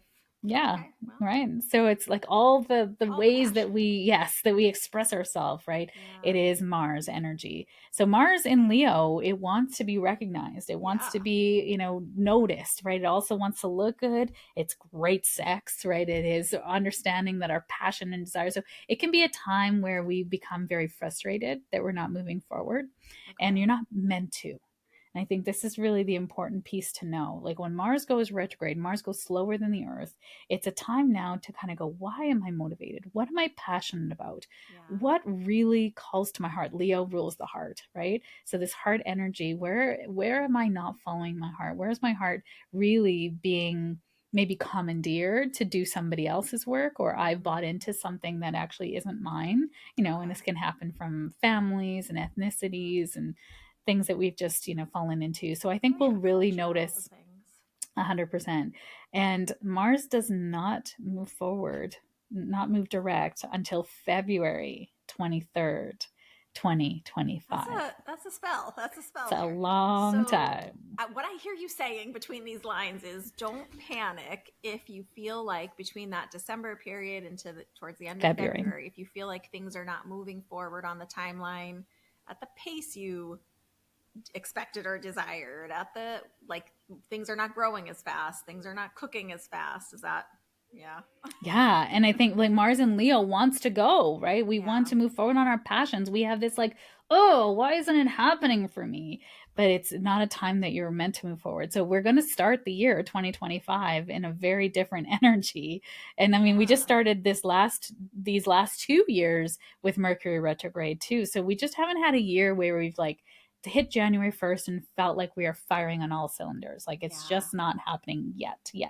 So this year, you're not going to feel like you're really moving forward. I think until next year, 2025, Yeah. you won't be feeling like you're moving forward until the Aries New Year, which is the spring solstice or spring equinox in March. So Okay. that's going to be like the energetic New Year. And because of this Mars retrograde, it's just a time when we're not going to feel like we're really wanting to go forward. The other thing to note is as we end off, like Mars is starting its retrograde at 6 degrees of Leo. So it's actually going to travel back through the zodiac into Cancer. Okay. And Mars doesn't like to be in Cancer as well. It's considered a fall position there because it wants to go, and Cancer is Yeah. like just love, like just nurture, just be here in your emotions. And Mars is Yeah. like, ew, like just let's go do something, right? So there's going to be a Mars going to retrograde. Oh, maybe we should talk about this in next year's astrology, but into Ooh. Cancer January 6th. Okay. And then in Cancer for January to February, end of February. So that's going to be a time to really address underlying frustrations and conflicts in your personal domestic life. So there are going to be like some family dynamics, emotions Mm-hmm. is Cancer as well, and confronting unresolved issues from the past. So there's a lot of healing happening in Oh, January. coming. Yeah. Yeah. So noticing that energy is coming in, there could be some dynamics at the end of January, or end of December, excuse me, that might bring about some family dynamics or things shifting. Or, and again, there's, lots of spirits leaving this planet at that time Yeah. too. So there can be death in the family, and nothing transforms us more than grief. Yeah. So I think we're going to be all going through some sort of collective grief at that time as well, and moving through that with awareness, with healing in groups, with Yeah. facilitators that know what they're doing, that can hold that space, is going to be so, so important. And I think that's also going to, flush to the surface this opioid epidemic and escapism, Right. and stuff too. So I don't feel like we're going to have another like pandemic. That's not what's going to happen. But I feel like there's just going to be some big political changes at that time too, Okay. when world shifts. So So yeah, knowing this, in this kind of December through end of February time period of the end of our hallway here, is there anything we can be doing to set ourselves up in preparation for that period as we move through the summer and the fall? I would say get a therapist. No, I'm just kidding. But I mean, I that's not a think bad that's thing. great news for everybody. Yes, everyone needs a therapist. Uh, Yes. Yes.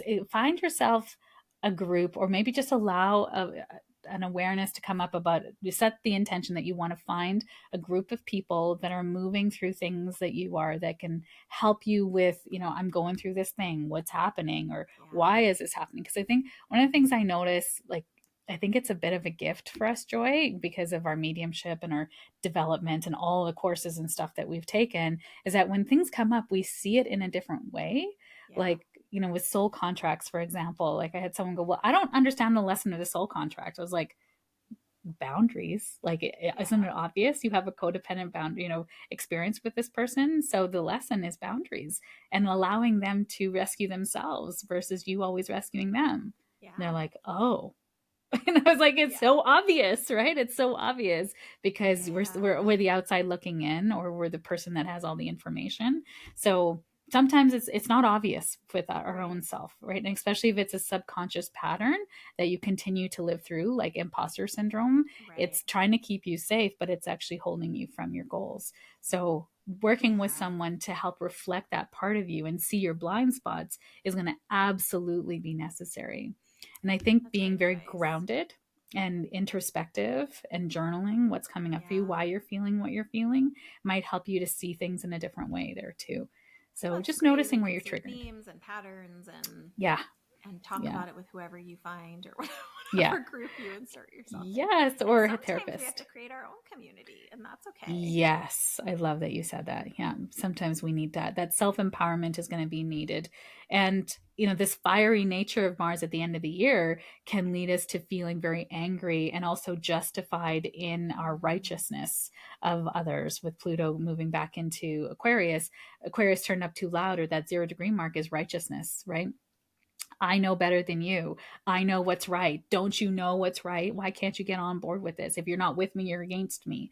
And all yeah. that divisive rhetoric is the beginning degrees of Aquarius. And so I think we're going to start to see that. And I personally like to invite people into togetherness, into seeing the gray, and how can we Right. see each other? Because when we see each other in, like, when we see ourselves in each other, we no longer can other the person, right? Like, Yeah. I love you so much that no matter Yeah. what happens, I can see myself in you, and I understand that your point of view is your point of view. You're not trying to harm me. I Right. mean, unless you're deliberately trying to harm me, but Yeah. sometimes we create that dynamic when it's not actually there. And sometimes it Yeah. is there, right? And that is justified. And we see that happening in the world, where people are genuinely not safe, right, with some of Right. these political spectrums and Yeah. viewpoints and stuff. So yeah, it's going to be an interesting time. It Find is your going to be a people, big time. heal Yeah. Find your yourself, people. right? Have someone, a practitioner, a healer, or a therapist in your corner that can reflect back to you when you feel Yeah. like you can't see it for yourself. And know that we are all in this journey and process. And then, as I said at the beginning, is take the pockets of joy and Yes. create joy in your life and gratitude in your life too, alongside the healing. Right? It's not just in the Yeah. work, in the work, in the work. That can lead to so much discontent. Let's also Right. appreciate life. Well, and like you said, slowing down to realize those moments of, okay, everything's fine right now. Everything's, things are in this moment, everything's okay, type of a feeling. Because sometimes we can, we feel like we're just catching our breath, and we can miss those moments of peace or of having a little break, or oh, it's a nice sunset tonight, or whatever it Yes. might be. Yeah, those beautiful parts. Like, we live on the most beautiful, interesting planet, right? Like, Yeah. to take the time to acknowledge that and be in spaces where, when we look to see, when you watch the news, the world seems so big and chaotic. But when you come back to your own little part of the world, if you're in a safe part of the world, and you can sort of Yeah. say, like, wait, no, I can create safety where I'm at. But even where there's not safe places in the world, they try their best to create safety within those, whether Yeah. it's food or singing or family units. Like, that's all we can do in uncertain times, is create our own routines, our own safety, and live in that safeness and pendulate Yeah. out and in as it feels good to you. Yeah. The other thing I keep becoming so aware of is I feel like as I keep feeling this divide, I keep feeling really humanitarian people on both sides of the canyon who are wanting to help people. But sometimes we get, like you were saying, so dug in to those challenging degrees of righteousness. Like, how could you not see this suffering when really it's like you said, about seeing that other people also are suffering, that other people also are trying their best, and how do we bridge that? How do we bridge that gap so that we're considering the whole of humanity and not just certain pockets of only, certain people? And the way to do that is through healing your grief, because there's a Yeah. part of you that is so hurt and sad. Look, we saw this during like vaccines and COVID, is that the vaccinated and the not vaccinated had this like war, and I was on the side of both. Like, you got to choose what's right for your body. Not one is better than the other. It's a personal choice you have to make. But the way that the media and the government and medicine was creating it is that if you're not doing this, you're killing people. And I was like, but you can still be a transmitter. Like, I don't understand that. And so I Yeah. was vaccinated. I had a lot of friends that were not vaccinated. And I was standing up for them all over the place, because I'm like, they're smart. They're beautiful humans. They're just uncertain about what this could do in their body. And they're allowed to feel that way. There's not a lot of research on this. Like, I made my choice, yes, for me, but they're allowed to heal theirs too. But there was Yeah. this grief for many of them. And here in Canada, they had a protest called the Convoy that blocked borders and all that stuff, that were big protests. And there, all I saw in that convoy was so much grief of not being acknowledged, not being like, to being othered, to being Yeah. excluded. Many of them had to be let go from their jobs because they wouldn't do what the government asked of them. And so there was this real anger, and underneath it all, it was grief. So when we Yeah. don't heal our grief, it just becomes this like weaponized digging in of like, you don't know what I've been through. My hurt is worse than your hurt. And it's like, wait, Right. wait, wait. There's actually like no such thing. Like, we're all on our own journey, and your sadness gets to be acknowledged. And I'm so sorry that you've been through. And that diffuses then that anger, right? The anger Right. of is the shield of grief, right? It's to protect. So, Yeah. So we don't have to always agree. I don't think it's possible that we're going to no, all agree on any topic. I think there's always going to be different opinions. But yes, can we, through this energy, work to have compassion? Like we were saying, pack your patience and your compassion, yes. and see if you can let that lead as we each decide for ourselves who we want to be in this And next potentially phase. understand why the other view is the way it is. Like, Yeah. if you were in their situation and had gone through their losses and their fears and all that stuff, you Yeah. likely would have the same viewpoint. So Right. can we have compassion for that? But we can't often do that. We just feel like, no, I know what I know. I don't know what Yeah. it's like to be you. And I feel like that might be a bit of a gift to understand. As an empath, I can put myself in other people's shoes and go, Yeah. I understand what it would feel like to have my loved one, you know, I don't understand, I don't know it because I haven't lived it, but to have my loved Right. one kidnapped and being held and nobody helping me, and like the Yeah. grief of that, and wanting to hurt other people until my loved one comes back because I'm so angry, Right. right? That could be a thing. I can understand why you would feel Yeah. like that. I think that's wise, a wise sentiment. No matter what we're facing, challenges, great or small, in the collective, can we work to have some empathy and compassion for how, even if it's not our experience, for what someone else might be Right. growing through. Yeah. And heal your grief that's Yeah, connected heal to our own grief. whatever is like making you feel righteous and making you feel angry. And Yeah. can we find a divide, like the way to bridge the divide to bring us all together? Because nobody wins in the divide. I mean, one person will win, but the others will suffer, and it'll just lie in wait. I mean, that's what keeps happening, right? It's like we're like, no, we're going to do it this way. And then the other camp's like, ha, ha, ha, we're going to wait for you. And then they come back up again, and then they rise, and then the other camp falls. Like, that's that pendulum, right? Continuing. And I'm like, can we find a way to have both, right? Like, you can have, and we can have, and we can all find a way, unless, yeah, when we I'm get really that hoping righteousness. that's the energy we're moving towards. I mean, I feel like Yeah. on some level it has to be. That's the evolution, right? Is taking care of everyone in our village and not just the top Yes. few. So I'm hoping, with my heart of hearts, I'm really hoping that that's where we're going. Healing our own grief, like you said, being in community. So maybe resisting the urge to wall ourselves off and Isolate. only look through screens. Yes. And even if we are looking through screens, do it with communities online or Well, whatever. the pandemic helped us to see that screens create community too. Yeah. I met so many people that I've never met in real life that were like, have become friends, and people like, I can't wait to meet one day. Like, they're true people I love. And I was like, is it weird that you can love somebody and never meet them in real life? And it's true. I mean, I think that's one of the ways that social media and media connects us to each other, right? Like, I haven't seen you in years, and yet I get to see you on the screen, and I love you. It feels like, good, so though, yeah. still to see each other Yes, like this. totally it does.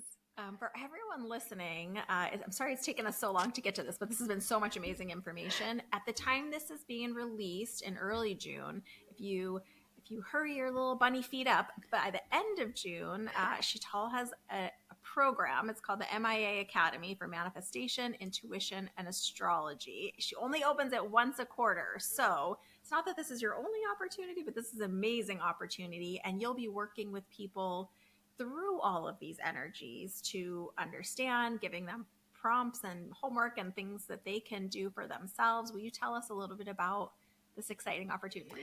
I created MIA Academy for this reason, because we're going through so much in this time, especially since COVID and all of what's coming up for 2025. To go through it by yourself, or to take a class and then try to go back home and integrate and implement and keep it going in your life is so hard, right? But if you're in a community and it's a monthly membership, you can cancel anytime. And for your US listeners, it's like in Canadian dollars, so it's just like pennies on the dollar, right? And you could just come into the group, and you get a weekly lesson that's dripped out from a membership site. So you get to do it on your own time. It's under 10 minutes, and you get to do it all week long as an activity that strengthens your intuition or manifestation skill, depending on the week. And then every month you get a live class with me, where we go through an intuition or manifestation exercise, and you get clarity. There's also a lot of healing, because you can't manifest what you're actually trying to keep yourself safe from, right? So we also do a lot of healing in the classes. And then you get to, like, I get to coach you and support you through it. Like, to book in with me, I'm booking 4 or 5 months out, so my schedule is really, really full. So this is a great way for people to access my energy and my intuition, my knowledge on your life, what's going on for you. And then I have a monthly Q&A as well, so you can ask any questions if you're like, I'm having these kind of dreams. And then I do bonus workshops throughout the year that you get free access to as well. If you can't attend live, everything has a replay. So yeah, it's meant to walk with you for the entire year and literally go MIA, missing in action, from the noise of the world, and stay in the seat of the soul as you're, experiencing death and loss and disappointments and things that are happening in the world, that you get to stay in this beautiful community. And the women in this community is just like unbelievable soul seekers, wonderful women that are spiritually curious, that are some entrepreneurs, some are stay-at-home moms, some are professional women, but they all have one thing in common, is that they're looking to develop their intuition, and they're so heart-led. They're just curious, beautiful women. So amazing. Even as we're talking about it, it sounds so grounded, feels very grounded in truth and community and looking forward together. Yes, and having that I think I like for me to be at the helm of sharing my gifts and talents, but also keeping that energy of the container. So people come and go from the membership as life kind of aligns for them. Yeah. And it is just, a community that's continuing to grow. So if it calls to your listener, I would love to have them. And thank you so much for sharing and talking about it, Joy. Well, I at love least you. check it out. And the next session begins July 1st. Is that right? The next cohort starts Okay. July So 1st. Yeah. getting in by the end of June, if you want to be 2 feet planted firmly in this energy. Where's the best place to see that? Sheetalstory.com?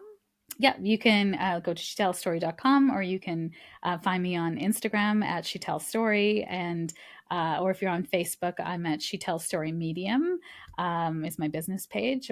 But you can also message me through my website as well, and I'll give you the details to log in. So I'm doing a 3-day Amplify Your Intuition challenge to help you kind of get your feet wet with what we do in MIA. And then if you like that, you can come into MIA, or if you just want to come in, you can just message me and I'll give you the link to join right away. Perfect. If you'd So like. you can kind of get a little taste and see Yeah. if you like it. And of course, we will link all of Sheetal's contact points, how to get Sheetal, no matter where you are, when you are, and what place in the world you are. You can get in touch with her. We'll link it all in the show notes, so it's easy to find. Thank you so much for your generous heart and beautiful spirit. I always love getting to hang out with you. I wish we got to hang out more than just this twice a year. Yeah. And I'm really hoping, I've already extended an invitation to you for the end of 2024, so we can do this all again and see, kind of reassess. But thank you for all the guidance and wisdom and journaling prompts and everything that you've given us today. And we're gonna just get through this together. We will. We're in this together, and I think it's really important, and I want to leave your listeners on this note, is that your soul chose to incarnate on the earth at this moment in time. This is a pivotal moment in history, and so your soul, is part of this. If just in your family and a larger scale in your community, like we are all leaders in whatever place you are. Even if just in your own life you are a leader, the way that you live your life is creating a ripple out into the world. So you're here by design, and I'm so excited to share this time with you. And thank you for being here. And I hope this helps you to navigate this energy and go, oh, I wonder, no wonder this person just lost their marbles on me. This is why this is happening now. And you can have some compassion and understanding for the energy. That's beautiful. Well, thank you for being here with us today, for sharing what to expect for the rest of the year, and thank you for shining your light. Big hugs, everyone. Lots of love. Bye for now from inside Spirit